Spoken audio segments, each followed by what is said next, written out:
The fluorescent lights buzzed overhead, casting sterile shadows across the operating table. To Rebecca Morrison's latex gloves trembled as she gripped the surgical forceps, her 20 years of experience failing to steady her hands. Tom's Parker lay unconscious beneath the glare, his scalp peeled back to reveal what should have been routine inflammation. It wasn't. The nurse beside her gagged, turning away from the extraction site. Morrison pulled slowly, a little steadily, watching as 15 centimeters of writhing white tissue emerged from beneath the skin. The parasite coiled between the forceps, still alive. "Guinea worm," she whispered, her voice barely audible over the heart monitor's steady beep. "I haven't seen one in 30 years. Her assistant leaned closer, then froze. Doctor, there's movement in the adjacent site." Morrison's stomach dropped. This wasn't the only one. The screen faded to black. 6 months earlier. Leave a like and share your thoughts in the comments along with the city you're watching from now. Let's continue with the story. The morning sun filtered through the kitchen window of the Parker home in Capitol Hill, casting warm light across the breakfast table where Emily sat coloring. Thomas Parker stood at the counter, already dressed in his work clothes at 6 in the morning, gulping down black coffee like it was oxygen.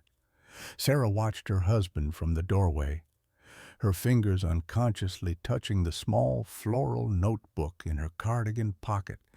She had been keeping notes for 3 months now, little observations that gnawed at her peace of mind.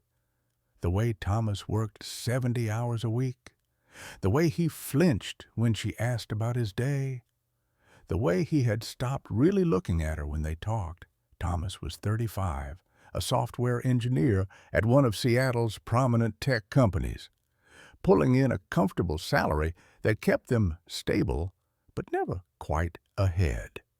He stood over 6 feet tall with brown hair that he kept short, practical. There was a hardness to him lately, a wall she couldn't scale. "Daddy, can you help me with my drawing?" Emily's voice was bright, innocent of the tension filling the room. Thomas glanced at his watch. "Not now, Princess. Daddy has an early meeting." Sarah saw her daughter's face fall, watched Emily turn back to her paper without protest. 8 years old and already learning not to ask too much of her father. "Tom," Sarah said softly, "it's Sunday." He paused, coffee mug halfway to his lips, then set it down with more force than necessary. "I know what day it is. The Anderson Project doesn't care about Sundays." She wanted to say more, but the words stuck in her throat. They had been married 9 years, together for 11, and somewhere along the way she had learned which battles to fight. This wasn't one of them, not yet. Thomas grabbed his keys and laptop bag, kissed Emily on the top of her head without really stopping, and was gone before Sarah could say goodbye. The door clicked shut with a finality that made her chest tight. Emily looked up at her mother. "Is Daddy mad at us?" "No, sweetheart, Daddy's just busy." But Sarah pulled out her notebook as Emily returned to coloring, and she wrote, "Day 83. He left without breakfast again. Didn't notice Emily wore the shirt he bought her for her birthday. When did we become people he rushes away from in his car?" Thomas sat in the driveway for a moment before starting the engine. His hands gripped the steering wheel, and behind his carefully constructed walls, a memory flickered. His father, William Parker, in a hospital bed 25 years ago. The smell of antiseptic and death, his mother's tears, His father's last words. "I waited too long, sir. Don't be like me." Thomas pushed the memory down deep where it couldn't touch him and drove away from the home that should have felt like shelter, but instead felt like a spotlight on everything he was failing to be. 3 weeks later, Thomas woke at 5:30 in the morning to darkness and silence. Sarah slept beside him, her breathing steady and peaceful. He slipped out of bed carefully, padding to the bathroom on autopilot, his mind already running through the day's tasks and deadlines. The bathroom light stabbed at his eyes. He splashed cold water on his face, reached for his toothbrush, then paused. His hand moved to the top of his head, fingers exploring the scalp almost absently. There was something there, a small bump, maybe the size of a pea, slightly tender to the touch. Thomas leaned closer to the mirror, trying to angle his head to see probably just a pimple. He was 35, not 15, but stress did strange things to the body. He had been working 80-hour weeks on the Anderson project. Poor sleep, bad diet, too much coffee, nothing that warranted concern. He pressed against the bump. A dull ache radiated outward.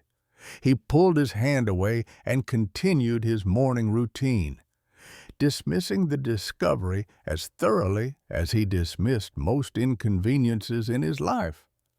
By the end of the first week, there were 3 bumps clustered near his crown. Thomas had taken to wearing his Seahawks baseball cap constantly, even indoors. It became his armor, his shield against questions he did not want to answer. Emily noticed on the 5th day. They sat at dinner, a rare meal where Thomas had actually made it home before 8. And she looked at him with those observant eyes that missed nothing. "Daddy, why do you wear your hat at dinner?" Thomas forced a smile. "Because it's cool, Princess." Emily tilted her head, unconvinced but willing to accept the answer. Sarah said nothing, but he felt her gaze on him, assessing, cataloging. She had that look lately, the one that said she was keeping score of all the small lies and evasions. The second week brought escalation. The bumps swelled. Angry and inflamed, Thomas swallowed ibuprofen like candy, 800 milligrams every 4 hours, washing them down with energy drinks that did nothing to combat the exhaustion seeping into his bones. The pain had evolved from dull ache to sharp, insistent throb. He woke at 2 in the morning on the 10th day, the pain dragging him from sleep like fishhooks. Sarah did not stir as he left their bed and returned to the bathroom. Under the harsh light, Thomas finally forced himself to look properly. He removed his cap and bent his head toward the mirror. The bumps were no longer small. They had merged into raised, reddened masses that distorted the shape of his scalp. The largest was nearly the size of a quarter, hot to the touch and weeping clear fluid. His reflection stared back at him, and for the first time, real fear flickered in his chest. What if it was cancer? The word formed in his mind, unbidden, unwelcome, like Dad. His father's face materialized in his memory, gaunt and yellow in those final weeks, eaten alive by something invisible. Thomas gripped the edge of the sink until his knuckles went white. No, he was fine. It was stress, or an infection, or anything except the thing he refused to name. He would handle it. He always handled things. By the 3rd week, handling it was no longer an option. Emily was playing in the living room, running toward him with a drawing she had made, her face lit with joy.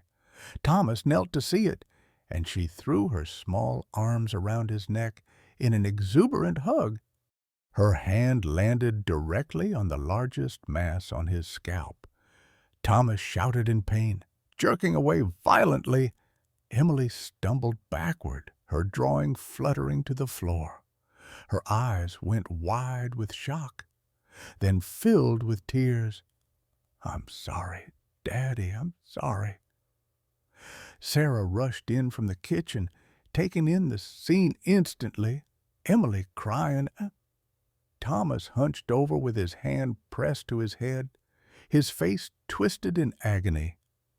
What happened?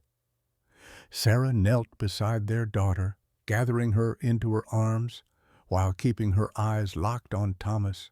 "Nothing," Thomas managed through gritted teeth. "Just an accident. Let me see." Sarah's voice had gone quiet, dangerous in its calmness.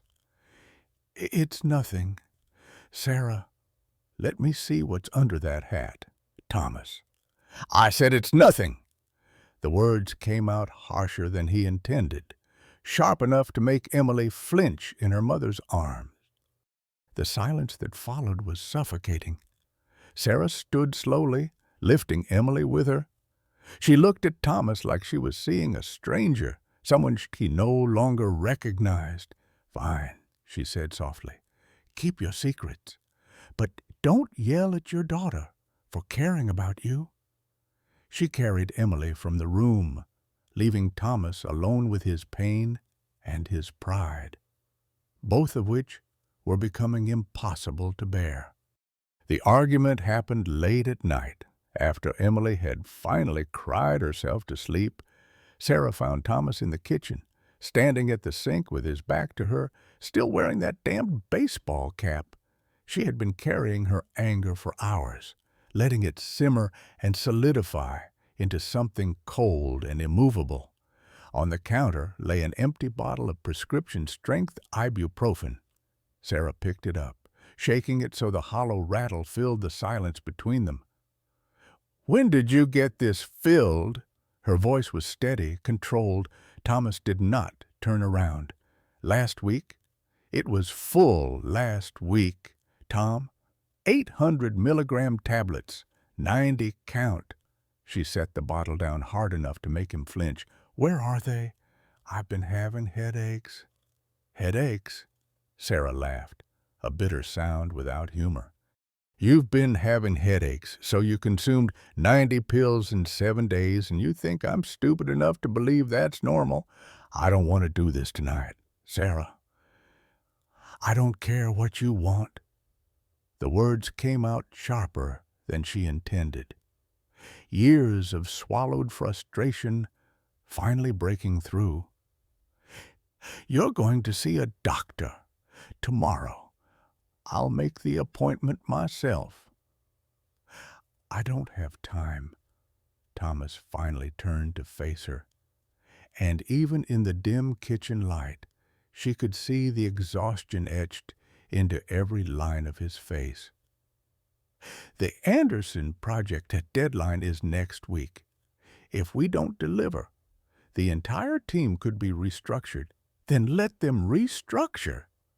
Sarah took a step closer. "Let them fire you. Let the whole company burn down. I don't care about any of it. If you're sick." "You don't understand. I'm doing this for the family, for you and Emily. Someone has to provide." The words hit Sarah like a slap. She felt something break inside her chest, something that had been cracking for months, finally giving way completely. "You think providing means killing yourself at a desk?" Her voice shook now, control slipping. "You think Emily needs a college fund more than she needs her father? You think I need a bigger house more than I need my husband to come home before midnight?" "Sarah, please." "No." She cut him off, the word sharp as a blade. "You don't get to please me right now. Do you know what she asked me tonight after you yelled at her? She asked if you were sad because of something she did wrong. Your 8-year-old daughter thinks she's the reason you're miserable." Thomas closed his eyes, But Sarah wasn't finished. And you know what really breaks my heart? Tom, I checked our bank account today. She pulled her phone from her pocket, fingers trembling as she navigated to their banking app. $15,000 gone. Transferred out 4 months ago. No note, no explanation, just gone. She watched the color drain from his face. Where is it?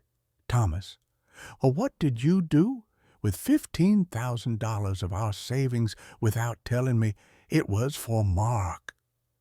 The admission came out barely above a whisper. He needed help. Your brother. Sarah's laugh was hollow. Mark needed help. So you gave him $15,000 for what another failed business venture, another gambling debt. He's family. He was in trouble. So am I. So is Emily. Sarah's voice rose despite her best efforts to keep it level. We're your family too. But apparently, we don't get the courtesy of honesty. Mark gets $15,000, but I can't even get you to admit something's wrong with your head. He's my brother. I couldn't just leave him hanging. But you can leave us hanging. You can lie to me about where our money goes. You can hide whatever's happening to you until you collapse.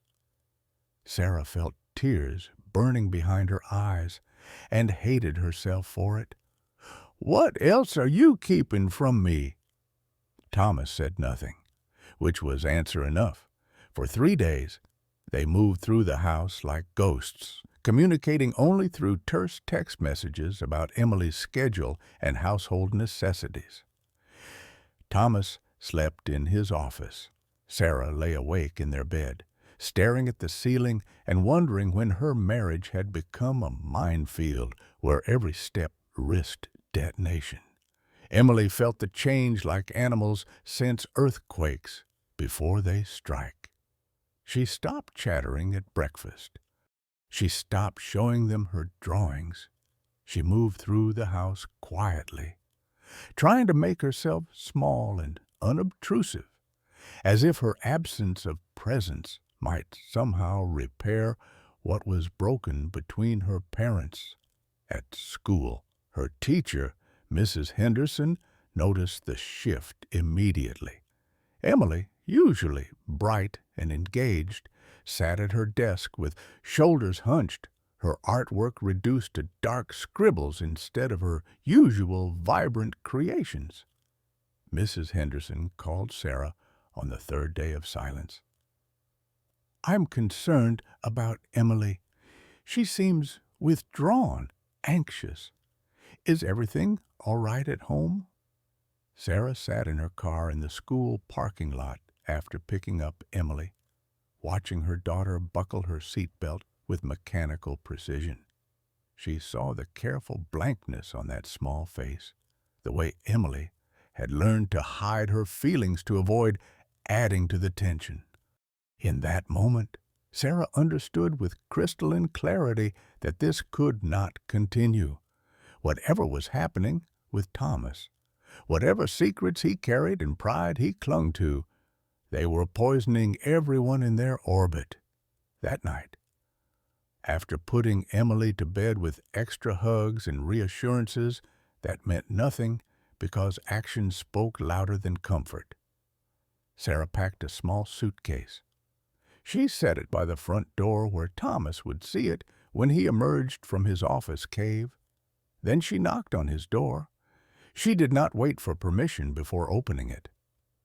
Thomas sat at his desk, illuminated only by the blue light of his laptop screen.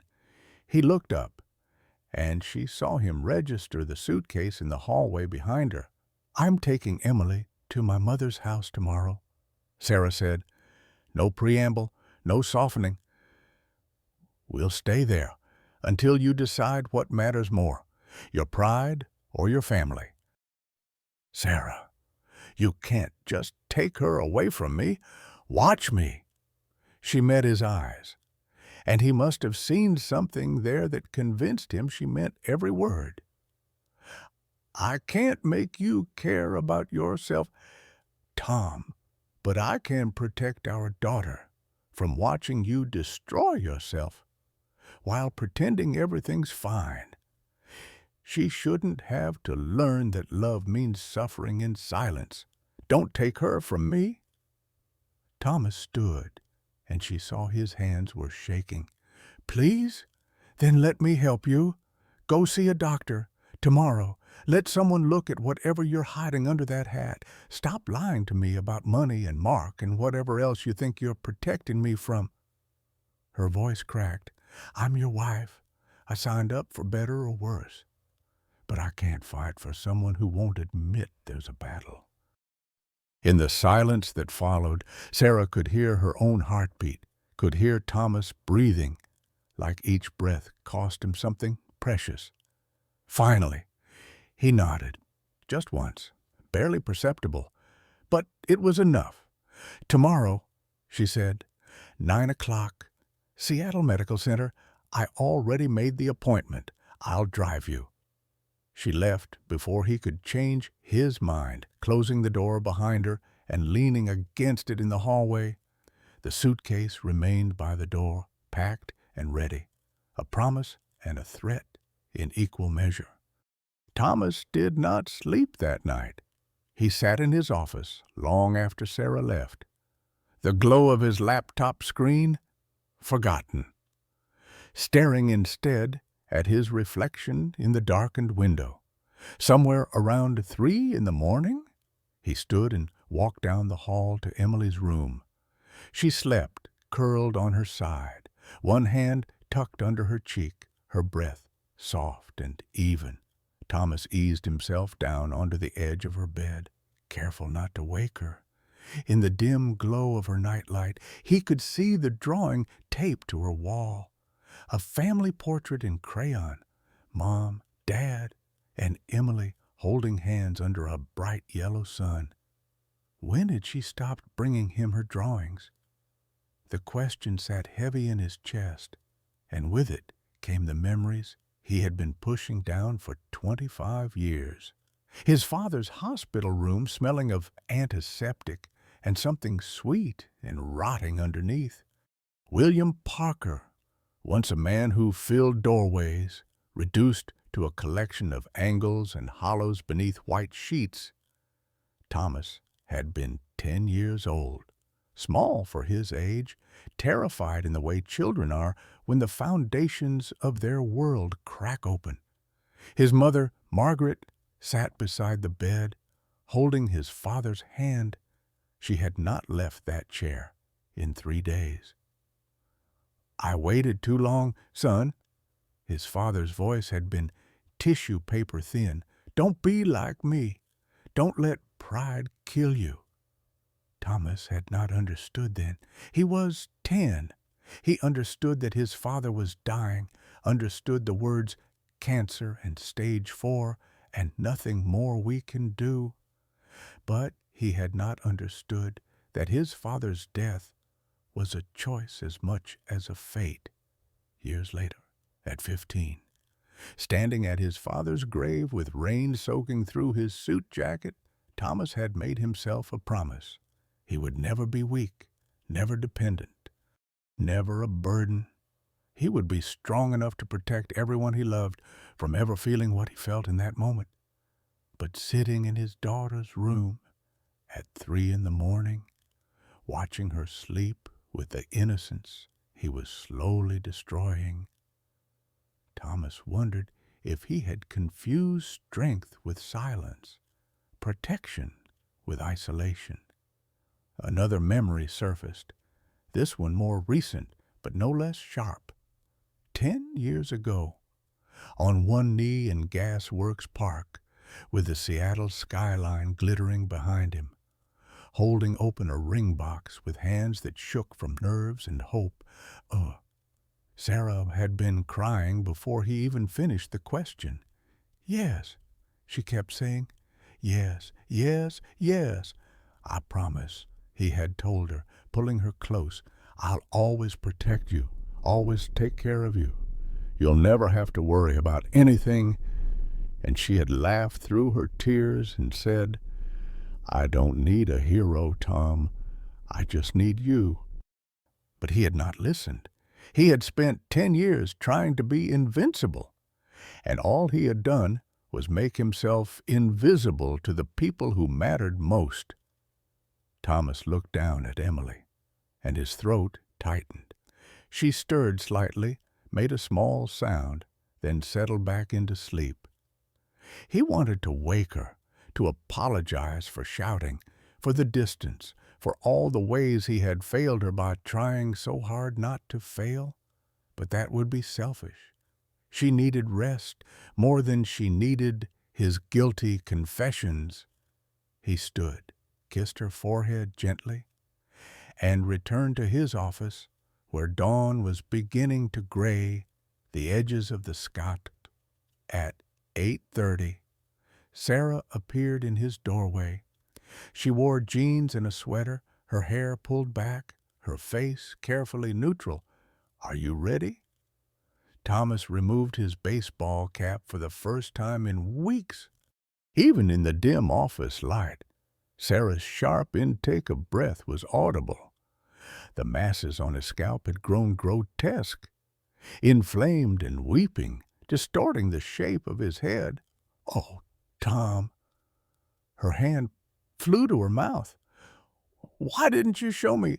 "I was scared."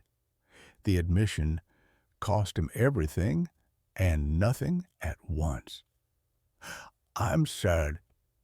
Sarah crossed the room and took his hand. Her palm was warm and solid and real. "I know, but you're not alone."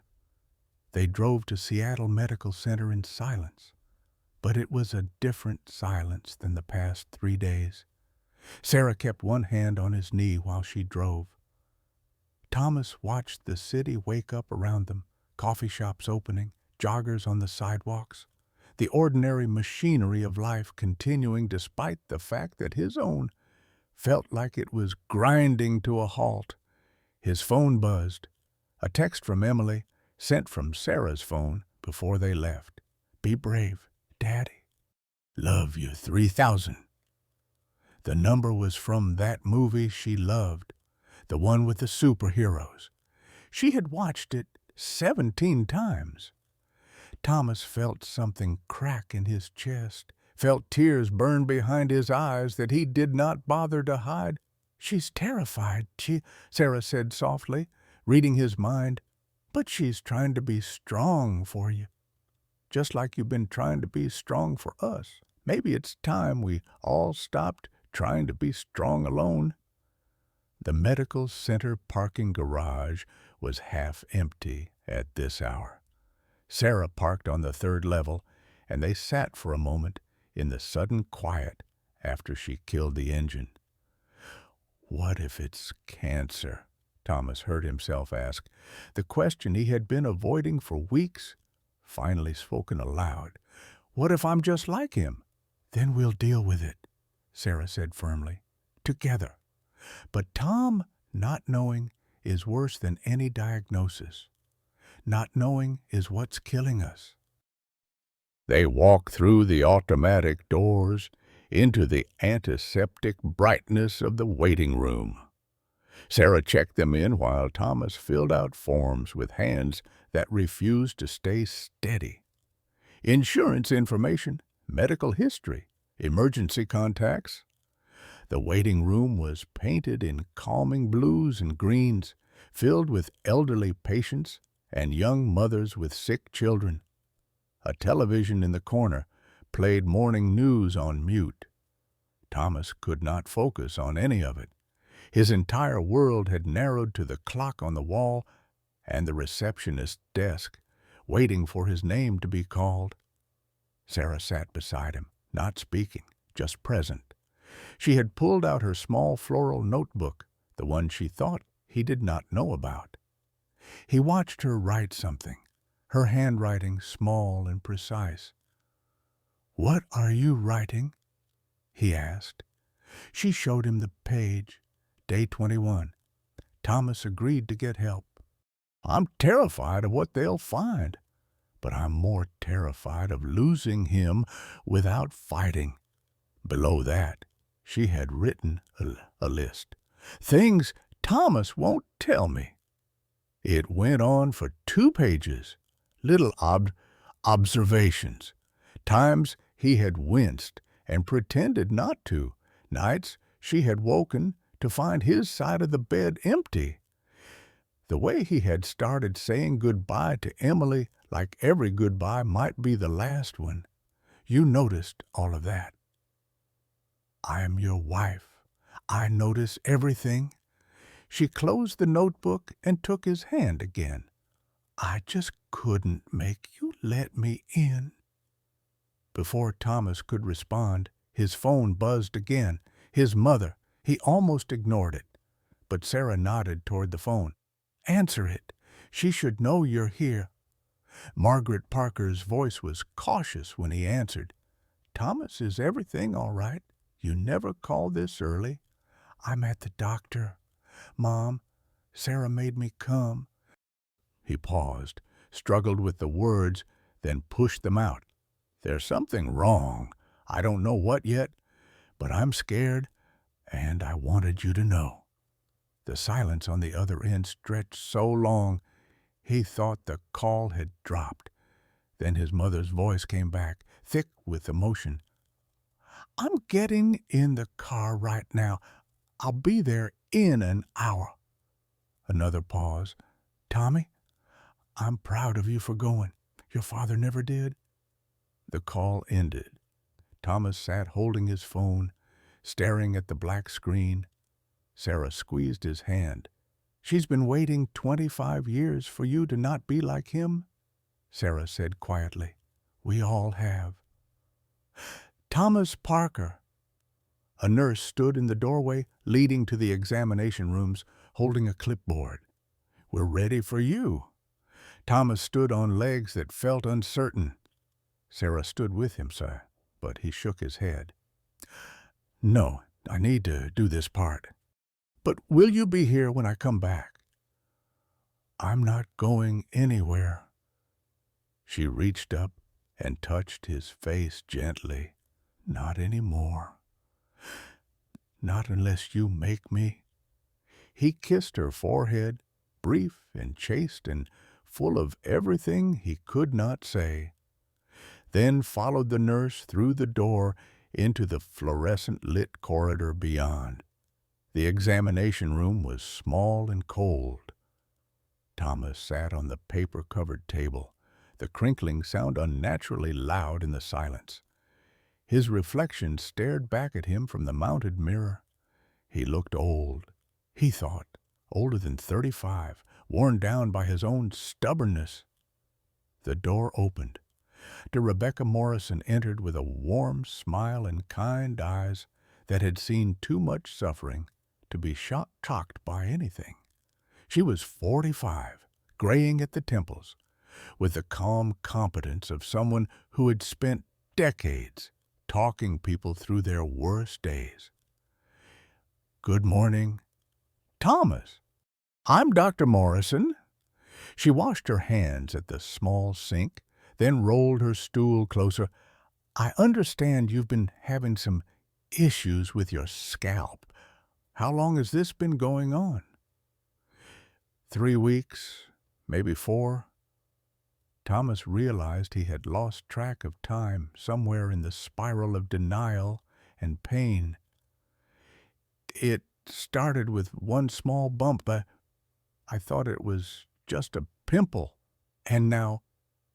Thomas removed his cap. Dr. Morrison's expression remained neutral, professional, but he saw her eyes sharpen with focus. I see. Let's take a closer look.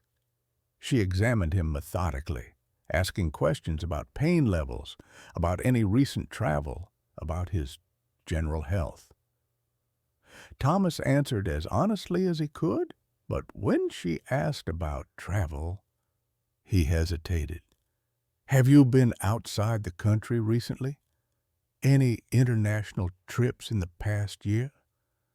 No, just work trips, conferences. Nothing exotic. Dr. Morrison pulled out a dermatoscope, a handheld device with a magnifying lens. She examined the largest mass carefully, and Thomas watched her face for clues. Her expression shifted just slightly. Concern replaced routine assessment. She stood back, setting down the dermatoscope with careful precision. "Thomas, I'm going to ask my colleague to take a look. Dr. Whitmore is our dermatology specialist. This is not necessarily cause for alarm, but I'd like a second opinion on what I'm seeing." "What are you seeing?" Thomas heard the edge of panic in his own voice. "I'm not certain yet. That's why I want Dr. Whitmore to examine you. He has more experience with unusual dermatological presentations." She smiled, but it did not quite reach her eyes. "I'll be right back." She left, and Thomas sat alone in the examination room, staring at his hands. They were shaking. Dr. Morrison returned 15 minutes later with a man in his early 50s, tall and angular, with silver hair and wire-rimmed glasses. Dr. James Whitmore had the bearing of someone who had spent decades looking at the strange and troubling landscapes of human skin. "Thomas Parker, this is Dr. Whitmore. He's going to take a look at what we're dealing with here." Whitmore's examination was more thorough, more clinical. He used different instruments, took measurements, asked Thomas to turn his head at various angles. The two doctors conferred in low voices, using medical terminology that Thomas could not follow. He caught fragments: subcutaneous, inflammatory response, atypical presentation. Finally, Whitmore stepped back and exchanged a meaningful glance with Dr. Morrison. She nodded. "Thomas," Dr. Morrison said, pulling her stool closer, "we need to run some tests. Blood work, and we'd like to do a biopsy of one of these lesions. What concerns us is the pattern and the rapid progression you've described." "What do you think it is?" Thomas forced the words out through a throat that felt like it was closing. "We don't want to speculate without more information," Whitmore said carefully. "But I need to ask you something important, and I need you to be completely honest. Have you traveled outside the United States in the past year? Any international travel at all? Even brief trips?" Thomas felt the lie forming on his tongue, the same instinct for concealment that had governed his life for months. But then he thought of Sarah in the waiting room, of Emily's text message, of the suitcase still sitting by their front door. "Yes." The word came out barely above a whisper. "6 months ago. I went to South Sudan." The room went very still. Both doctors stared at him. "South Sudan," Dr. Morrison repeated. "For how long?" 2 weeks. It was a humanitarian mission. Through my company, we were installing water filtration systems in rural villages. And you didn't think to mention this." Whitmore's voice remained calm, but Thomas heard the undercurrent of frustration. "I didn't think it mattered. It was 6 months ago, Thomas. Parasitic infections can have long incubation periods. Some can remain dormant for months before symptoms appear." De Morrison was already pulling out her phone, making notes. "Did you receive any prophylactic medications before the trip? Antimalarials, antiparasitics?" "They gave us pills. I took them while I was there." "But not after you returned." Thomas shook his head. The door to the examination room burst open. Sarah stood in the doorway, her face pale. South Sudan. You told me you were in San Francisco for a conference. Mrs. Parker, Dr. Morrison began. But Sarah cut her off. He told me San Francisco. He showed me pictures of the Golden Gate Bridge. He brought back a souvenir from Fisherman's Wharf. Her voice rose with each sentence, shock giving way to fury. You lied to me. For 6 months, you looked me in the eye and lied. Sarah, I can explain. Can you? She looked at him like he was a stranger. Because from where I'm standing, I don't know who you are anymore. I don't know anything about you. I didn't want you to worry. The region was unstable.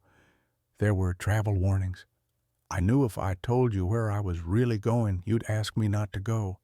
So you lied instead. Sarah's laugh was bitter. You didn't give me the choice.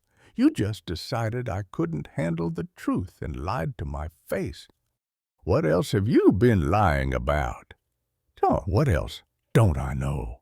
Dr. Morrison stood. Mrs. Parker, I understand you're upset, but right now we need to focus on your husband's medical situation. We can arrange for a counselor if you'd like to discuss the relationship aspects. But Thomas needs immediate testing. Sarah wrapped her arms around herself. Suddenly, looking small and fragile in a way that made Thomas's chest ache, what kind of testing? We need to rule out parasitic infections that are endemic to East Africa. Some of them can be quite serious if left untreated. Whitmore's tone was measured, professional. We'll need blood samples, possibly imaging studies, and we need to do this quickly. How quickly? Thomas asked. Today. Now. Dr. Morrison was already at the computer, typing orders. I'm going to be honest with you, Thomas. If this is what I think it might be, you should have sought treatment weeks ago. The fact that you waited this long could complicate things significantly. The tests took 3 hours. Blood draws, CT scans, X-rays. Sarah sat in the waiting room while they worked, refusing to leave despite Thomas's suggestion that she go home to check on Emily. Margaret arrived halfway through, her face drawn with worry. Thomas saw them through the window of the imaging room, his mother and his wife sitting 3 chairs apart, not speaking, both staring at their phones like the screens held answers neither wanted to find. When the initial workup was complete, Dr. Morrison led them all to a consultation room. It was meant to be calming, with soft lighting and comfortable chairs. But Thomas recognized it for what it was, the room where doctors delivered bad news. We have preliminary results, Dr. Morrison began. We'll need to wait 48 hours for the full parasitology panel, but based on what we're seeing in the blood work and the biopsy, we believe you have a parasitic infection called dracunculiasis. It's commonly known as guinea worm disease. Guinea worm? Margaret's voice was faint. I thought that was eradicated. Nearly. There are only a handful of cases worldwide each year now, concentrated almost exclusively in South Sudan and Chad. It's transmitted through contaminated water. Dr. Morrison pulled up images on her computer screen. The parasite enters the body as a larvae, matures in the digestive system, then migrates through subcutaneous tissue. Eventually, the adult worm attempts to emerge through the skin. Sarah made a sound, halfway between a gasp and a sob. How many? Thomas asked. How many are inside me? Whitmore answered. Based on the number of lesions and the CT scan, we believe there are at least 3 mature parasites. One has already begun the emergence process. That's what you're feeling in the largest lesion. The other two are still migrating. Can you remove them? Margaret asked. We'll need surgery. Traditional extraction methods involve slowly winding the worm around a stick over the course of weeks. But given the location and the risk of secondary infection, we recommend surgical intervention. De Morrison paused. There's another complication. One of the parasites has migrated close to your optical nerve. If we don't remove it carefully, there's a risk of damage to your vision. The room up Pimples. Thomas gripped the arms of his chair, trying to anchor himself to something solid, while the world tilted beneath him. How soon? He managed. We need to schedule surgery within the next 72 hours, preferably sooner. Whitmore was already pulling up his calendar. The risk of complications increases with every day we wait. What kind of complications? Sarah's voice was barely audible. Infection at the emergence site. If the worm breaks during extraction, it can trigger a severe inflammatory response. In rare cases, if the worm is near vital structures like nerves or blood vessels, there's a risk of permanent damage. Dr. Morrison's face was kind, but unflinching. I won't lie to you. This is a serious situation, but it's treatable, especially if we act quickly. How much? Thomas asked, the practical question cutting through the medical terminology. How much will the surgery cost? Dr. Morrison exchanged a glance with Whitmore. We'll need to verify with your insurance, but these procedures typically run between $40,000 and $50,000. Given the complexity and the multiple extractions needed, I'd estimate you're looking at around $47,000. Sarah's phone slipped from her hands, clattering on the floor. No one moved to pick it up. Our insurance has a high deductible, Thomas said numbly.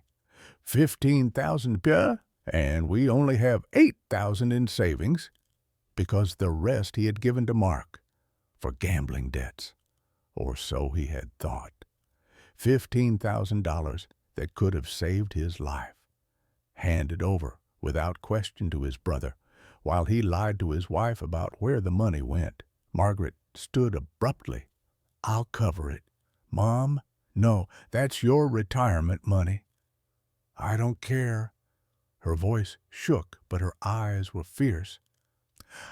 I'm not losing another Parker man because of money and pride. I'll sell the house if I have to. Margaret, we can't ask you to do that, Sarah began. You're not asking. I'm telling you. Margaret looked at Thomas, and in her eyes he saw 25 years of grief and regret. Your father died because we couldn't afford the treatment he needed. He died because he thought protecting us financially was more important than his life. I won't watch you make the same choice, Mom. Thomas felt something break inside him, felt tears he had been holding back for weeks finally spill over. I'm sorry. I'm so sorry. Margaret crossed to him, pulled him into her arms the way she had when he was 10 years old and the world was ending. Don't be sorry. Just let us help you. That's all any of us want, to help you. Dr. Morrison gave them a moment, then gently interrupted. Thomas, we can schedule the surgery for tomorrow morning, if you're willing. I know this is a lot to process, but time really is critical here. Thomas looked at Sarah. She had retrieved her phone, was holding it with both hands like a lifeline. Her face was streaked with tears, her eyes red and swollen. She looked exhausted and furious and terrified all at once. Will you be there? He asked her. After everything I've done, after all the lies, will you still be there? Sarah was quiet for a long moment. When she finally spoke, her voice was raw. "I don't know if I can forgive you for lying to me. I don't know if I can trust you again. But Tom, I never stopped loving you, even when I wanted to, even when you made it so damn hard." She wiped at her eyes with the back of her hand. "So yes, I'll be there. But when this is over, when you're better, we're going to have to figure out if there's still an us to save. It was not absolution. It was not forgiveness. But it was enough. Schedule it. Schedule it," Thomas said to Dr. Morrison. "Tomorrow morning, let's do this." They drove home in Margaret's car, Thomas in the passenger seat, Sarah and his mother maintaining the same careful distance in the back seat that they had in the waiting room. No one spoke. The radio stayed off. The only sound was the hum of tires on asphalt and the occasional sniffle from Sarah. Emily was at school, which felt like both a blessing and a cowardice. Thomas did not know how to tell his 8-year-old daughter that something was living inside him, that doctors would cut him open tomorrow to remove it, that there was a chance he might not wake up the same person who went under, at home. Margaret made tea that no one drank. Sarah disappeared into their bedroom and did not emerge. Thomas sat at the kitchen table, staring at his phone, at the screen that had gone dark, at his own reflection, ghostly and distorted in the black glass. He needed to call work. Tell them he would not be in tomorrow, or the next day, or possibly ever again, depending on how the surgery went. But the thought of that conversation, of admitting weakness to his boss, of becoming the person everyone pitied, made his skin crawl. Margaret sat across from him. "You should rest. The surgery is scheduled for 6 in the morning. You'll need your strength." "I can't rest. I can't do anything but sit here and think about how I destroyed everything." "You made mistakes. We all make mistakes." Margaret's hands wrapped around her teacup, drawing warmth from the ceramic. "But you're still here, Tommy. You're still alive. You still have a chance to make different choices. What if it's too late? What if Sarah can't forgive me? What if I wake up from surgery and she's gone? Then you'll have lost her because of the lies, not the disease. And that will hurt worse than anything the doctors do to you tomorrow." Margaret met his eyes. "But I don't think she's going anywhere. I've seen the way that girl looks at you. Even now, even angry. She loves you. The question is whether you'll finally let her." At 4:00, the doorbell rang. Thomas answered it to find his brother Mark standing on the porch, looking uncomfortable, in work clothes stained with grease. They stared at each other for a long moment. "Mom called," Mark said finally. "She told me what's happening. Can I come in?" Thomas stepped aside. Mark had aged in the 2 years since they had last seen each other face to face, more gray at his temples, new lines around his eyes. He looked tired in a way that went deeper than missing sleep. They sat in the living room. Margaret excused herself, understanding that whatever needed to be said should be said without an audience. "I'm sorry," Thomas began. "About the money. I know 15,000 isn't enough to fix whatever problems you're having, but it was all I could spare." Mark laughed, short and bitter. "You think I needed money for my problems? Mom said you were in trouble. Gambling debts, or business loans, or something. I didn't ask questions. I just transferred the money. And you didn't tell Sarah because you thought she'd judge me. Judge you for helping your screw-up brother again?" Mark shook his head. "Jesus, Tom, You really think I'm that pathetic? I didn't mean it like that. Yes, you did. You've always thought I was the failure, the one who couldn't get it together, couldn't hold a job, couldn't be responsible. And Mark pulled out his phone, swiped through photos, then handed it to Thomas. This is Lily, my daughter. You met her once when she was 3. Probably don't remember. Thomas looked at the image. A small girl with Mark's eyes, thin and pale, wearing a hospital gown. An IV line ran into her arm. She was smiling at the camera, but it was the smile of someone who had learned to be brave. She was diagnosed with leukemia last year, stage 3.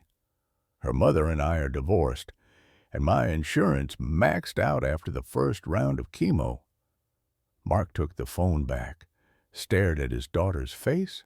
That $15,000 you gave me, it paid for the treatment that saved her life. She's in remission now, has been for 2 months. The world tilted.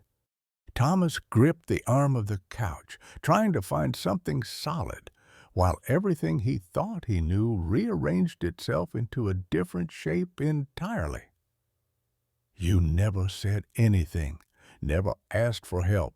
Mom thought you were gambling. I thought you were in debt. Everyone thought. I know what everyone thought. I let them think it. Mark's voice was thick. It was easier than explaining that my 6-year-old was dying. Easier than admitting I couldn't afford to save her on my own. Pride runs in this family, Tom. You're not the only one who learned to suffer in silence. Mark, I'm so sorry. If I had known, you would have done exactly what you did, given me money without asking questions, because that's who you are. The provider, the fixer, the one who takes care of everyone else and refuses to be taken care of. Mark leaned forward, elbows on his knees. But that's not what family's supposed to be. It's not supposed to be one person carrying everything while everyone else watches him break. Thomas felt tears on his face and did not bother to wipe them away. I didn't know how to ask for help. Dad never did. I thought that's what being a man meant, handling everything, never complaining. Dad died at 43, Tom. He died because he thought being a man meant martyrdom. Mark's voice cracked. I don't want to watch you do the same thing. Lily doesn't want to grow up never knowing her uncle because he was too proud to see a doctor. I'm going tomorrow. They're doing surgery, removing the parasites. I know. Mom told me. Mark reached into his jacket pocket and pulled out an envelope. He set it on the coffee table between them. That's $15,000 in cash. I've been saving every extra dollar I could since Lily went into remission. I was going to use it to pay you back. But Mom says you need it for the surgery. Mark, no, you need that money. Lily might need more treatment, or... Lily is fine. And even if she wasn't, what good is money if I lose my brother? Mark pushed the envelope closer. Take it, not as repayment, as a gift, as what family is supposed to do when someone they love is in trouble. Thomas picked up the envelope. It was thick, heavy, with bills. $15,000 that Mark had saved dollar by dollar, tip by tip, working overtime at the garage to pay back a debt that Thomas had never considered a debt at all. I don't deserve this. Thomas whispered, Probably not. But you're getting it anyway. Mark stood and Thomas stood with him. They faced each other awkwardly, neither quite sure how to bridge the gap of years and misunderstanding. Then Mark pulled him into a rough embrace, the kind men give each other when words fail. Don't die, Tom. Don't you dare die. I won't. I promise. Mark left, and Thomas sat alone with the envelope, with the weight of it in his hands and the weight of revelation in his chest. Everything he thought he knew about his brother, about sacrifice, about what it meant to be strong, had been wrong. All of it wrong. Sarah appeared in the doorway. She had been crying, her face blotchy and swollen. Was that Mark? Yeah. Thomas showed her the envelope. He brought back the money. It was for Lily, his daughter. She had leukemia. Sarah sat beside him, and for the first time in days, there was no distance between them. She took the envelope, opened it, looked at the stack of bills inside. He saved his daughter's life and let everyone think he was a gambler rather than ask for help. Where did he learn that? Do you think? Her voice was soft but pointed. From watching me, from watching Dad, from a family that taught us asking for help was the same as admitting defeat. Thomas turned to face her. Sarah, I know I don't deserve forgiveness. I know I've broken your trust and maybe broken us. But I need you to know something. What? I went to South Sudan because I wanted to make a difference. I wanted to do something meaningful, something that mattered beyond spreadsheets and deadlines, but I didn't tell you because I was afraid you'd see it as me being reckless, as me choosing strangers over my family. He took her hands. I've spent our entire marriage trying to be the man I thought you needed, to get strong, stable, unshakable, and all I did was push you away. I never needed you to be unshakable, Tom. I needed you to be honest. I needed you to let me see you, all of you, even the parts that are scared and uncertain and human.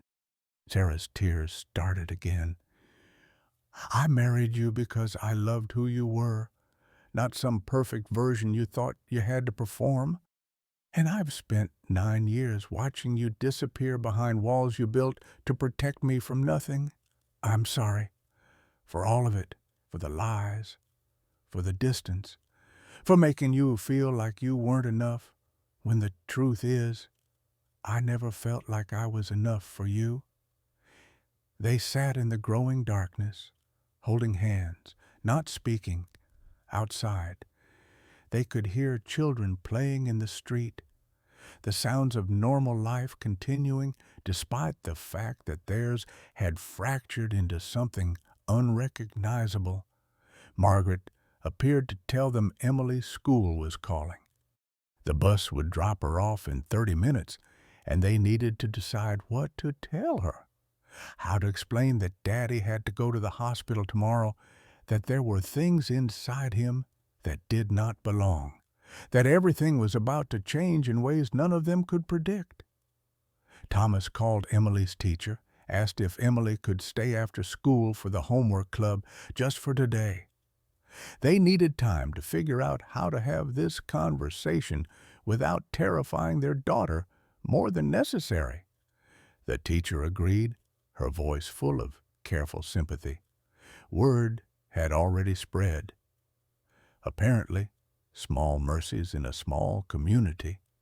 That evening, they picked up Emily together, all three of them, Thomas and Sarah and Margaret, presenting a united front even if the unity was held together with tape and desperate hope. Emily ran to the car, climbed into the back seat, and immediately sensed something was wrong. Children always knew. They could smell fear and grief the way animals smell storms coming. What's wrong? Is someone dead? No one's dead, sweetheart. Sarah twisted in her seat to look at their daughter. But Daddy has to go to the hospital tomorrow for surgery. He's sick, and the doctors are going to make him better. Emily's face crumpled. Is it like Grandpa? Is Daddy going to die? Thomas turned too, met his daughter's eyes. She looked so small, so scared, and he hated himself for putting that fear there. I'm not going to die, Princess, I promise. The doctors are going to fix me, and then I'm going to come home. And we're going to spend so much time together, you'll get sick of me. I never get sick of you. Emily's voice was small but fierce. You're my daddy. That night, they let Emily sleep between them in the big bed. She fell asleep holding Thomas's hand, her breathing eventually evening out into the deep rhythm of childhood sleep. But Sarah and Thomas lay awake, staring at the ceiling, not touching except where Emily connected them. I'm scared, Thomas whispered into the darkness. Me too.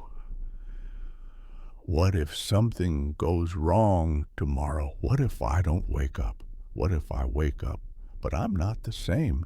Then we'll deal with it together. Sarah's voice was firm in the darkness. But Tom, you have to promise me something. If you make it through this, and I believe you will, you have to promise you'll stop trying to be invincible. You have to let us in, all the way in. No more secrets, no more lies, no more pretending you don't need anyone. I promise, if I make it through this, everything changes. When you make it through this, Sarah corrected. When? They arrived at Seattle Medical Center at 5 in the morning. The city still dark and quiet around them. Emily had stayed home with a neighbor. Chabud from watching her father wheeled into surgery. Margaret drove while Sarah sat in the back with the Thomas. Their hands clasped together so tightly, his fingers went numb. The pre-surgical ward was a realm of hushed voices and beeping machines. Thomas changed into a hospital gown that tied in the back, leaving him exposed and vulnerable in ways that had nothing to do with the thin fabric. A nurse inserted an IV line, taped it down, explained what would happen in a voice that was meant to be soothing but only emphasized how little control he had over what came next. Dr. Morrison appeared at 5:30, already dressed in surgical scrubs. How are you feeling? Terrified. That's normal. But Thomas, I want you to know we have an excellent team. Dr. Whitmore will be assisting, and we've consulted with an infectious disease specialist who has experience with parasitic extractions. You're in good hands. Sarah stood beside his bed, still holding his hand. She had not let go since they arrived. How long will the surgery take? We're estimating 5 to 6 hours, possibly longer depending on what we find once we're in there. Dr. Morrison's face was kind but honest. The parasite near the optical nerve is our primary concern. We'll need to work very carefully in that area. And if something goes wrong, Thomas needed to know, needed to hear it said out loud. There are risks with any surgery: infection, bleeding, adverse reaction to anesthesia. With this particular procedure, there's also the risk of nerve damage if we have to work too close to critical structures. She paused. I won't lie to you. This is complex, but we've reviewed your scans extensively, and we have a solid plan. The anesthesiologist came next, explaining what they would use, how he would go to sleep, how he would wake up in recovery. Thomas heard the words, but they seemed to come from very far away, filtered through the pounding of his own heartbeat. At 5:45, Mark appeared in the doorway. He looked like he had not slept. His clothes wrinkled, his face haggard. They said I could come back for a few minutes. Thomas nodded, and Mark approached the bed. The two brothers looked at each other, and everything that had been left unsaid for years seemed to hover in the air between them. Lily wanted me to give you this. Mark held out a piece of paper, folded into a small square. "She drew it for you last night when I told her you were sick." Thomas unfolded it with shaking hands. A crayon drawing of two stick figures, one tall and one small, holding hands under a rainbow. At the top, in careful child's handwriting, "Get well, Uncle Tom. Love, Lily." He had met her once, 3 years ago, before the divorce, before the cancer, before everything fell apart. He barely remembered her face, but she had drawn him a picture. This child he did not know, this niece, who should have been a stranger, but was family nonetheless. "Tell her thank you," Thomas managed. "Tell her I'll come visit when I'm better. Both of us. Me and Emily. We'll take them to the zoo or something. She'd like that." Mark squeezed his shoulder. "You're going to be fine, Tom. You have to be. We just found each other again. I'm not ready to lose you." At 6 o'clock, they came to wheel him to the operating room. Sarah walked beside the gurney, her hand still in his, until they reached the large double doors marked "Surgical Suite, Authorized Personnel Only." "This is where I have to stop," she said, her voice breaking. "Sarah, I love you. I've loved you since the first time I saw you, and I'll love you until the day I die, which is not going to be today." He pulled her down, kissed her with all the desperation and regret and hope he could fit into one moment. "Wait for me. Please wait for me. Always." She was crying now, not trying to hide it. "Come back to me, Tom. Come back to us." The doors swung open, and Thomas was wheeled into brightness so intense it hurt to look at. The operating room was cold, sterile, filled with machines he did not recognize and people in masks who moved with practiced efficiency. They transferred him to the operating table. Someone adjusted the IV. Dr. Morrison appeared above him, her eyes warm above her surgical mask. "We're going to take care of you, Thomas. When you wake up, this will all be over." The anesthesiologist spoke near his ear. "I'm going to ask you to count backward from 10. You probably won't make it past 7. Thomas started counting. 10, 9, 8. The world began to blur at the edges. 7. He thought of Sarah's face, of Emily sleeping between them last night. He thought of his father, of wasted years and lessons learned too late. 5. Darkness took him. In the waiting room, Sarah sat with Margaret and Mark. The coffee was terrible, burnt and bitter, but she drank it anyway because it gave her something to do with her hands. The clock on the wall ticked forward with agonizing slowness. An hour passed, then 2. Sarah pulled out her floral notebook and began to write.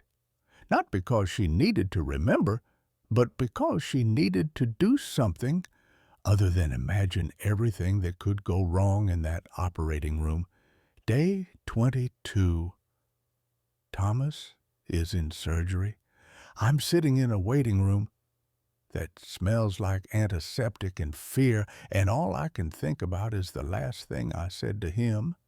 I told him to come back to us. But what if he can't?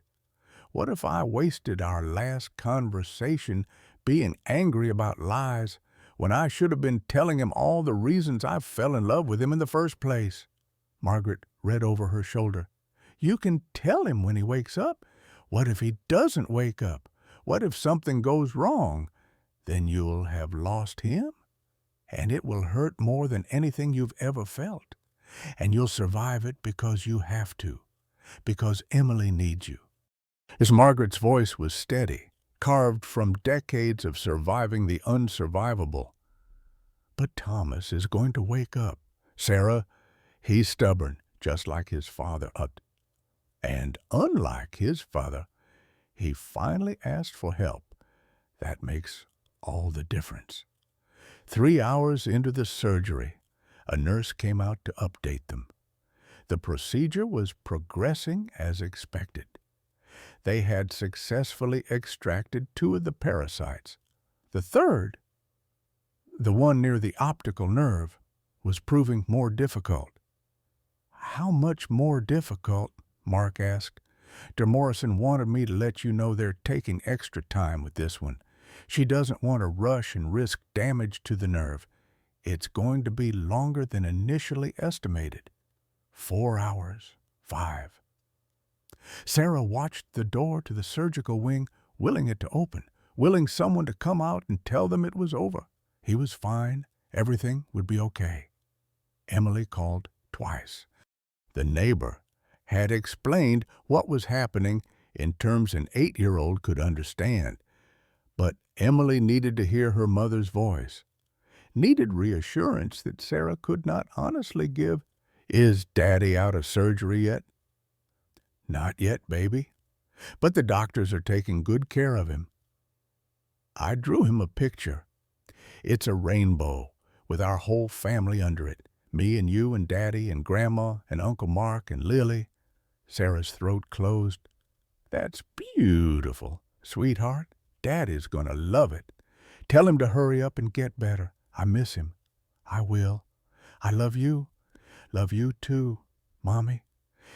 The 6th hour crawled by. Sarah had stopped looking at the clock, stopped trying to measure time in minutes and hours. There was only waiting, only the terrible uncertainty of not knowing. At 11:47, the surgical suite doors finally opened. Dr. Morrison emerged, still in her scrubs, pulling her surgical cap off. Her face was exhausted but composed. Sarah stood so fast she knocked over her cold coffee. "How is he? Is he okay?" "The surgery was successful. We removed all 3 parasites without complication." Morrison smiled, and the relief that washed through Sarah was so powerful her knees nearly buckled. "The extraction near the optical nerve was delicate, but we managed it without any apparent damage. We won't know for certain until he wakes up and we can do a full neurological assessment. But I'm optimistic." "When can we see him?" Margaret asked. "He's in recovery now. It'll be another hour or 2 before he wakes up. Once he's stable, we'll move him to a room, and you can sit with him." Morrison's expression shifted, became more serious. "I do need to prepare you for something. There's a possibility of short-term memory complications due to the proximity of the parasite to neural tissue. It's rare, but it can happen. If he seems confused when he first wakes up, that's normal. It should resolve within a few days." "Confused how?" Sarah felt her relief curdle into new worry. Disorientation, difficulty recognizing people or places, gaps in recent memory. Think of it like a concussion. The brain experiences trauma. It needs time to recalibrate. Morrison squeezed Sarah's shoulder. "But Thomas is young and healthy otherwise. I have every reason to believe he'll make a full recovery." They moved to a new waiting room, closer to the recovery ward. Sarah could not sit still. She paced, checked her phone, paced again. Mark bought sandwiches from the cafeteria that no one ate. Margaret called Emily, told her Daddy was out of surgery and doing well, simplified the medical details into something that would not cause nightmares. At 1:30, a nurse came to get them. "He's awake. You can see him now, but just immediate family for now. He's still groggy." Sarah and Margaret followed the nurse down a hallway that seemed to stretch for miles. The recovery room was divided into cubicles separated by curtains. The nurse pulled back curtain number 7. Thomas lay in the hospital bed, pale and drawn, bandages wrapped around his head. His eyes were open but unfocused. An IV line ran into his arm. Monitors beeped steadily, tracking heartbeat and blood pressure and oxygen levels. Sarah approached slowly, terrified of what she would see in his face when he looked at her. "Tom, honey, it's me. It's Sarah." He turned his head toward her voice. His eyes found her face and stayed there, studying her with an expression she could not read. "I'm sorry," he said finally, his voice rough from the breathing tube. "Do I know you?" The world stopped. Sarah heard Margaret gasp behind her, heard her own sharp intake of breath. Thomas was looking at her like she was a stranger, like 9 years of marriage and shared history had been erased. "Tom, it's Sarah, your wife." Her voice shook despite her best efforts to keep it steady. "My wife." He said the words like he was testing them out, trying to make them fit. "I'm sorry. I don't remember you at all." Dr. Morrison appeared, summoned by the nurse. She performed a quick neurological exam, shining lights in Thomas's eyes, asking him questions. He knew his own name. He knew he was in a hospital. He knew he had been sick. But when she asked about his family, his life, the past decade of his existence, there was only blank confusion. "It's the memory complication I mentioned," Dr. Morrison explained to Sarah and Margaret. "The parasite near the brain likely caused some temporary swelling. It should resolve as the inflammation goes down." "How long?" Sarah could barely force the words out. "Usually 48 to 72 hours, sometimes longer." De Morrison's face was sympathetic. "I know this is frightening, but try to remember it's most likely temporary." Most likely, not definitely, not certainly, most likely. Sarah pulled a chair close to Thomas's bedside and sat down. He watched her with polite interest, the way one might watch a stranger on a bus. No recognition, no warmth, just emptiness where her husband used to be. "It's okay," she told him, though nothing was okay. "You don't need to remember right now. Just rest. I'll be here when you wake up." "Why would you stay for someone you don't know?" Thomas asked, genuinely curious. Sarah took his hand, felt him flinch slightly at the contact. "Because I love you. Even if you don't remember, I remember enough for both of us." The first day, Thomas did not remember Sarah at all. She sat beside his hospital bed with her floral notebook open on her lap, reading aloud from 9 years of their life together. Their first date at a coffee shop in Fremont, where he spilled espresso on her white dress and spent the rest of the evening apologizing. The night he proposed at Gasworks Park with the Seattle skyline glittering behind them. Their wedding in Margaret's backyard under strings of lights and a threatening sky that never delivered rain. Thomas listened politely, the way someone might listen to stories about strangers. His eyes followed her face as she spoke. But there was no spark of recognition, no moment where memory flooded back, and everything clicked into place. "You're very dedicated to someone you barely know," he said when she paused to wipe her eyes. "I know you. Even if you don't know me, I know you." Then Margaret brought Emily to visit that evening. Sarah had tried to prepare her daughter, tried to explain that Daddy might not remember her right now, that the surgery had affected his memory, but nothing could really prepare a child for having her father look at her like she was a stranger. Emily stood in the doorway, clutching the rainbow drawing she had made, suddenly shy in a way she never was with Thomas. "Hi, Daddy." Thomas smiled at her, kent but distant. "Hi, you must be Emily. Your mother told me about you." Emily's face crumpled. She turned and ran from the room. Sarah found her in the hallway, sobbing against Margaret's side. "He doesn't know me. Daddy doesn't know who I am. He's sick. Sweetheart, his brain is confused right now. But the doctors say he'll get better." Sarah knelt down, gathered her daughter into her arms.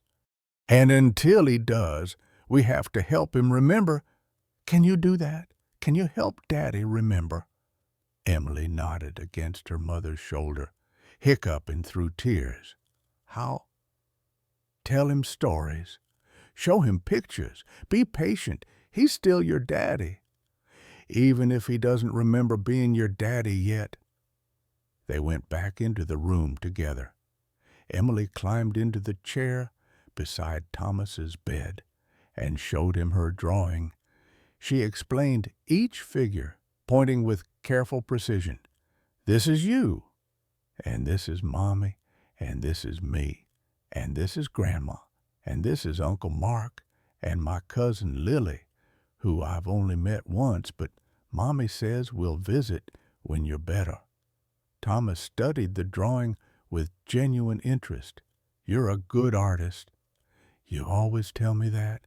Every time I show you a picture, you say I'm a good artist, and you hang it on the fridge." Emily's voice wavered. "Do you really not remember any of it?" "I'm sorry. I wish I did." The second day, Thomas remembered Margaret. He woke up and saw his mother sitting in the chair where Sarah had been all night, and something shifted in his face. "Mom?" Margaret's eyes filled with tears. "Yes, baby, it's me.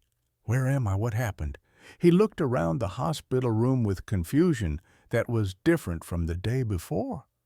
There was worry in it now. Fear. "You had surgery. You're at Seattle Medical Center. The doctors removed parasites from your scalp." Margaret took his hand carefully. "Do you remember getting sick?" Thomas's face scrunched in concentration. I remember bumps on my head. I remember not wanting to go to the doctor." He paused. "I remember you giving me money, $50,000, for the surgery." "That's right. You remember that." "But I don't remember her." He looked at Sarah, who had stepped back to give them space. "The woman who keeps reading to me, who is she?" The words landed like blows. Sarah absorbed them, forced herself to smile. "I'm Sarah. We'll get to know each other. It's okay." But it was not okay. She spent the morning in the hospital chapel, a non-sectarian room with cushioned chairs and soft lighting, and she cried until there was nothing left inside her. She had her husband back, alive and healing, but the man who looked at her with Thomas's eyes was not the man she married. That man might be gone forever, replaced by someone who did not know her, did not love her, did not remember the life they built.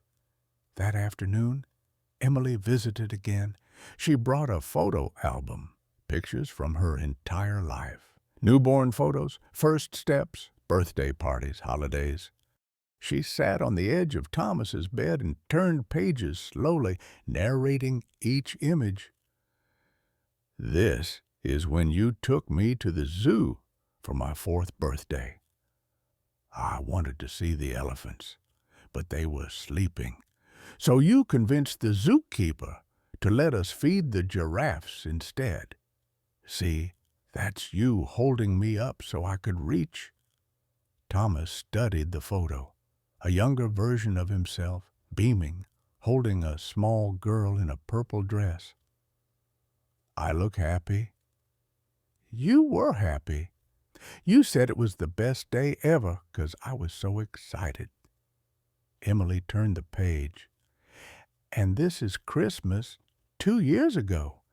You dressed up as Santa Claus, even though I already knew Santa wasn't real because Jimmy Anderson told me at school, but you did it anyway because you said some magic is worth pretending for.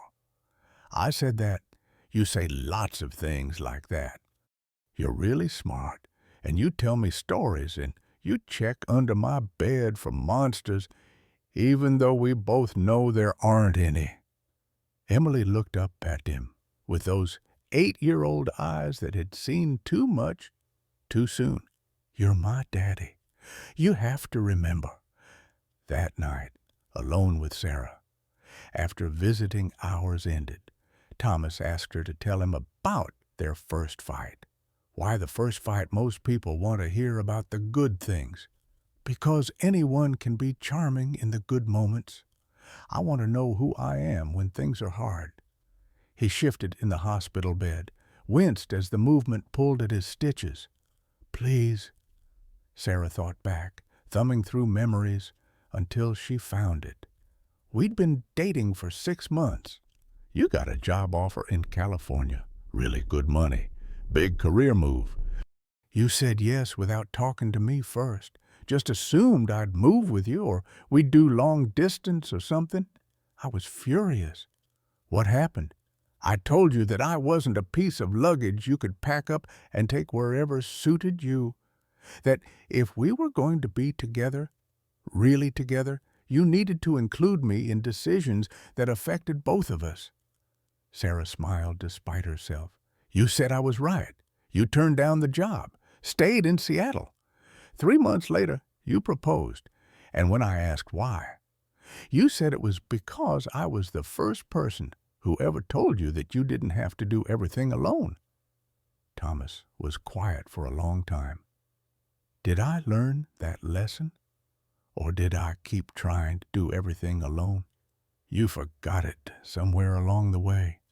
Started building walls again, keeping secrets, trying to protect me by shutting me out.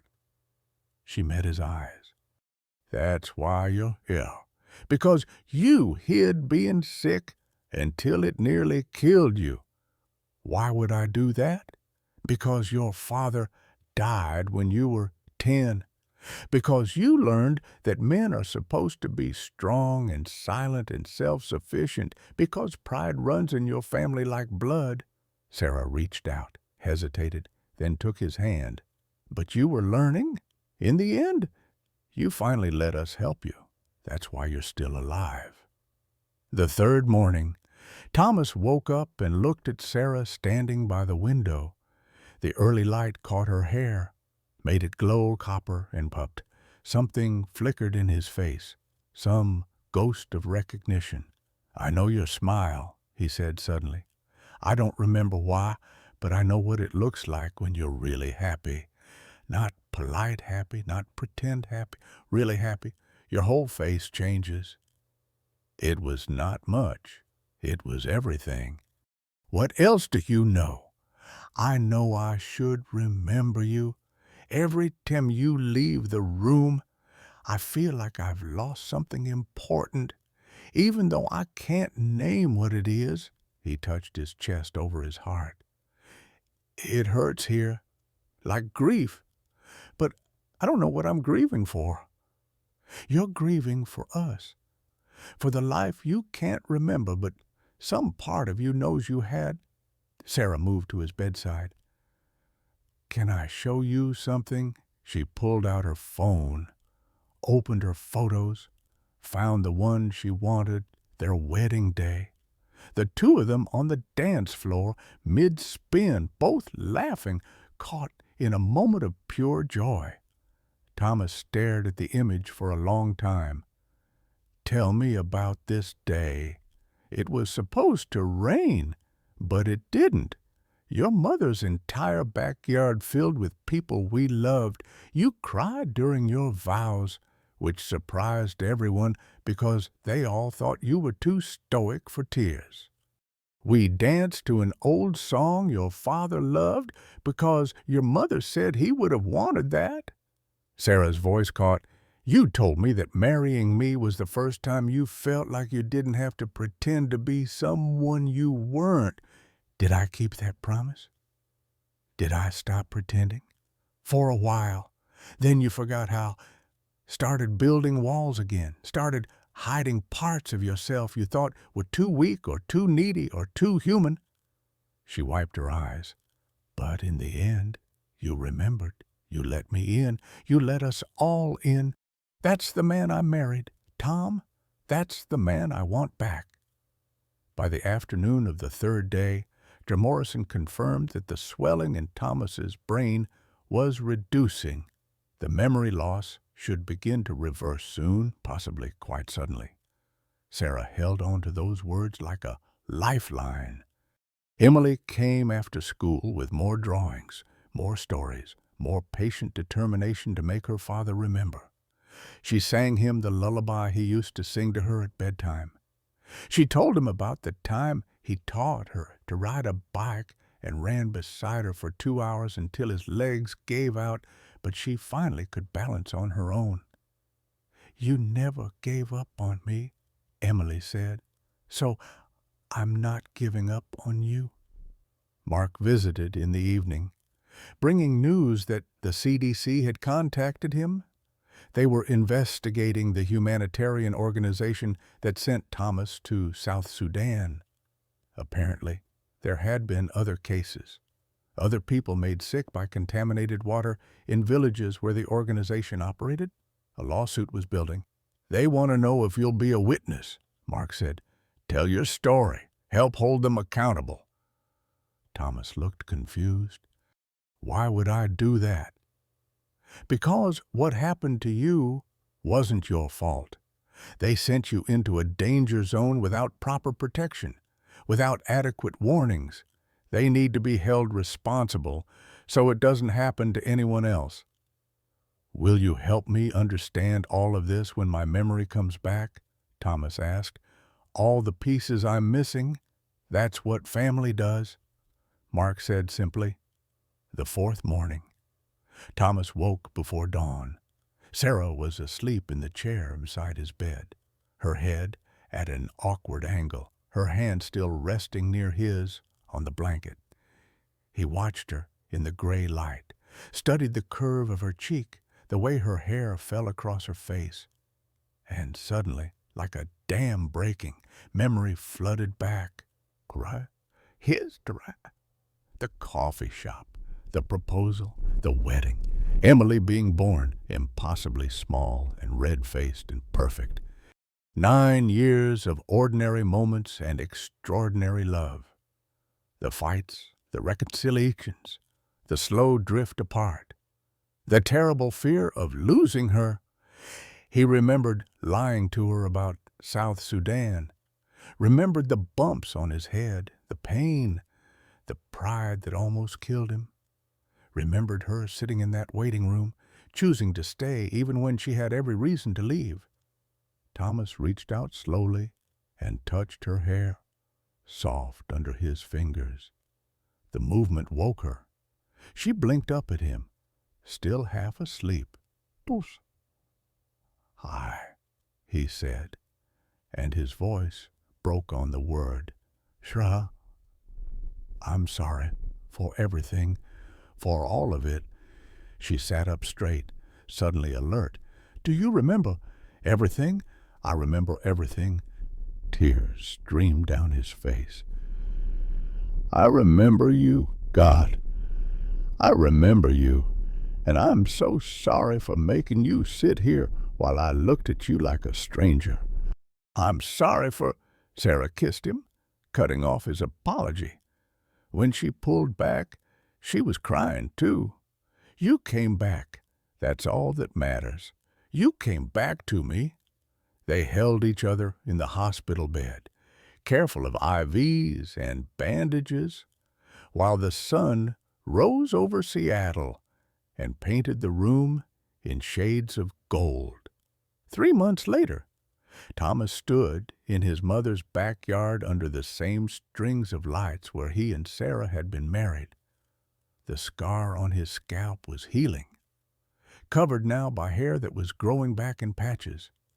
He looked thinner than before, still recovering, but his eyes were clear and present in a way they had not been for years. The CDC investigation had concluded. The humanitarian organization had been shut down.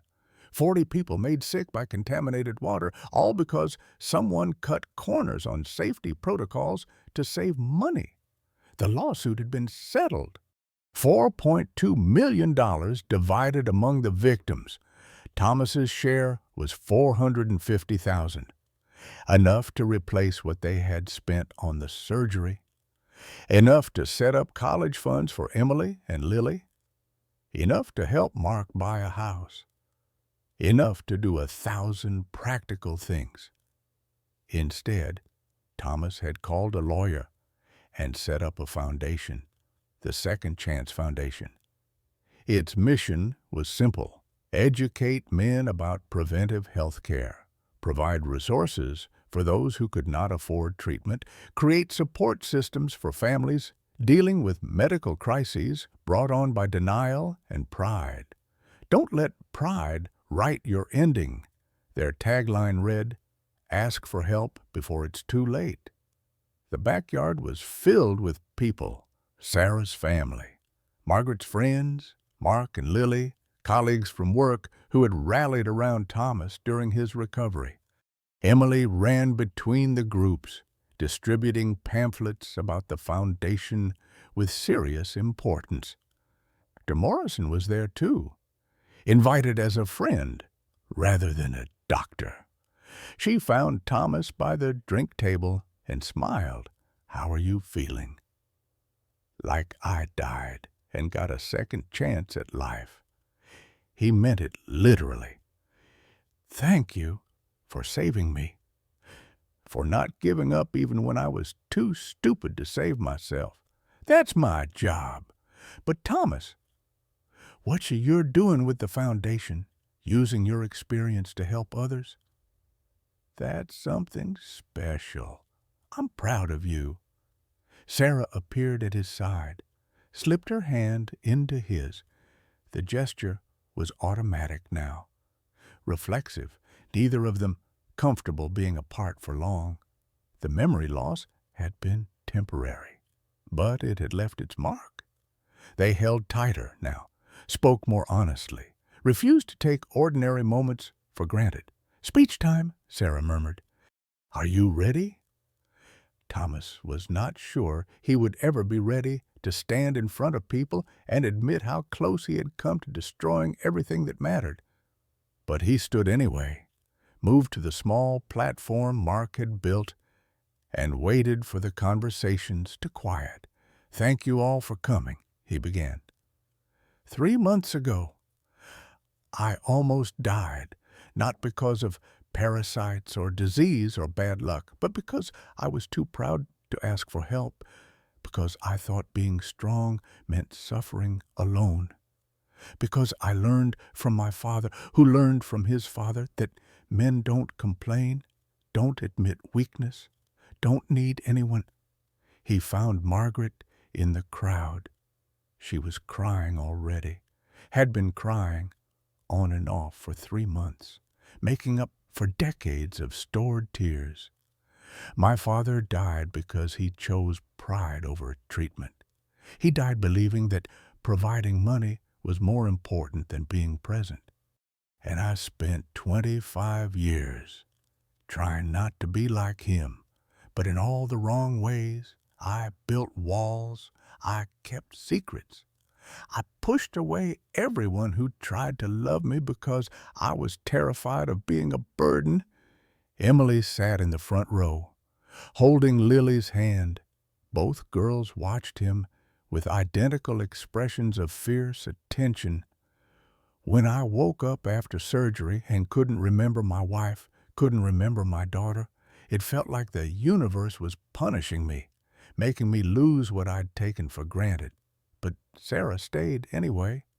Emily came every day with stories and pictures, patiently teaching me about my own life, my brother, who I'd misunderstood and underestimated, gave me money I didn't deserve, my mother, who had every reason to let me suffer the consequences of my choices, saved my life with the insurance money she'd been keeping for 25 years.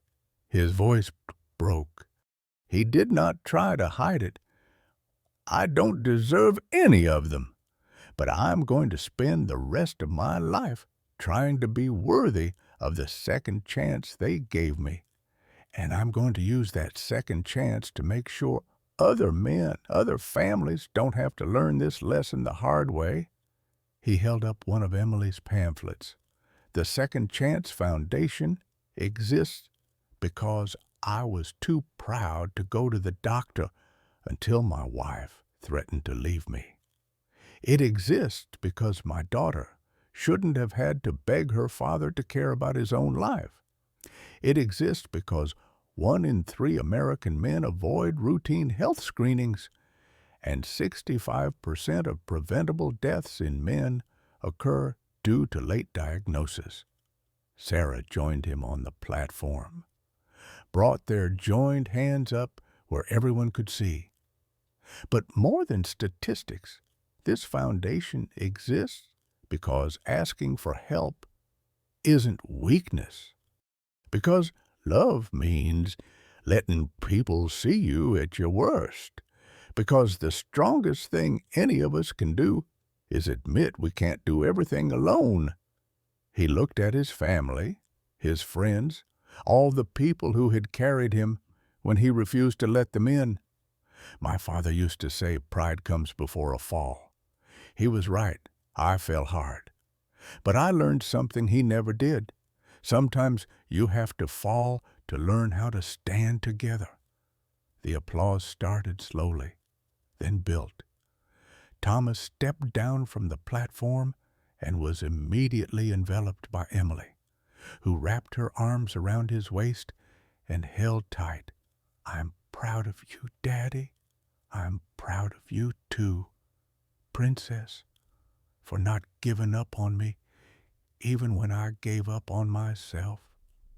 That evening, after the guests had left and Emily was asleep in Margaret's guest room, Thomas and Sarah sat on the back porch steps. The strings of lights still glowed above them, casting soft shadows across the yard where they had promised forever to each other 9 years ago. "Do you think we're going to make it?" Sarah asked quietly. "Really make it? Or is this just the honeymoon period after almost losing you?" Thomas considered the question seriously. "I think marriage isn't one decision. It's 1,000 little decisions we make every day. To be honest, to be present, to choose each other even when it's hard." He turned to face her. "I can't promise I'll never mess up again. I can't promise I won't fall back into old patterns when I'm scared or stressed. But I can promise I'll tell you when I'm struggling. I'll let you in. I'll choose us over pride every single time. That's all I've ever wanted, not perfection. Just honesty. Just you, all of you, even the messy parts."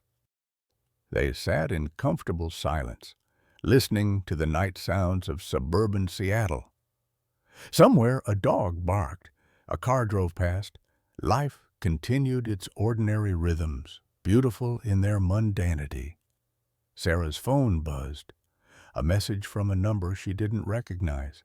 She opened it, read, then smiled. "What is it?" "Someone shared our foundation website on social media. A man in Ohio said reading your story convinced him to finally schedule the doctor's appointment he'd been avoiding for 2 years. They found early-stage prostate cancer treatable because he caught it in time."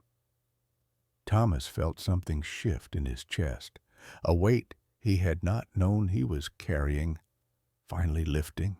His pain, his stupidity, his near death had meaning now. It had saved someone he would never meet, would never know. One person maybe more would follow. How's that for a second chance? Sarah leaned her head on his shoulder. Better than I deserve. Lucky for you, love isn't about deserving. She kissed his cheek. It's about choosing, and I choose you. Tom Parker, every day, every moment, I choose us above them. The stars emerged one by one, pinpricks of light in the vast darkness. Thomas thought about his father, about all the words left unsaid, all the time wasted on pride and pretense. But he also thought about Emily sleeping inside, about the foundation that would carry his father's unintended legacy forward, about the man in Ohio who would live because Thomas had finally learned to admit weakness. I choose us too, he said into the quiet night. For the rest of my life, I choose us. And this time, he meant it. This time, he understood that choosing meant more than promises. It meant action, honesty, vulnerability. It meant letting the people you love see you at your worst and trusting they will stay. It meant asking for help before it's too late. The lights above them swayed gently in the breeze, and somewhere inside, Emily dreamed of rainbows and families whole and healing. Tomorrow would bring its own challenges, its own tests. But tonight, in this moment, they had survived. They had chosen each other. And that was enough. They say what doesn't kill you makes you stronger. But I learned something different. Strength isn't carrying everything alone until you break. It's having the courage to say, I need help, before it's too late. Those bumps on my head weren't just parasites. They were wake-up calls I kept ignoring because I thought admitting weakness made me less of a man. I was wrong. Sarah didn't save my life by forcing me to see a doctor. She saved it by refusing to let me face death alone, by choosing us even when I'd given her every reason to walk away. My father died at 43 because he thought providing money mattered more than being present. I almost made the same mistake, almost left my daughter with the same hollow inheritance of silence and stubbornness. But here's what I know now. Asking for help isn't surrender. It's survival. Letting people love you isn't weakness. It's wisdom. And the greatest gift we can give the people who matter most isn't our strength. It's our honest, vulnerable, fully human selves. Have you been putting off that doctor's appointment? Is there something you've been hiding from the people who love you? Don't wait until it's almost too late like I did.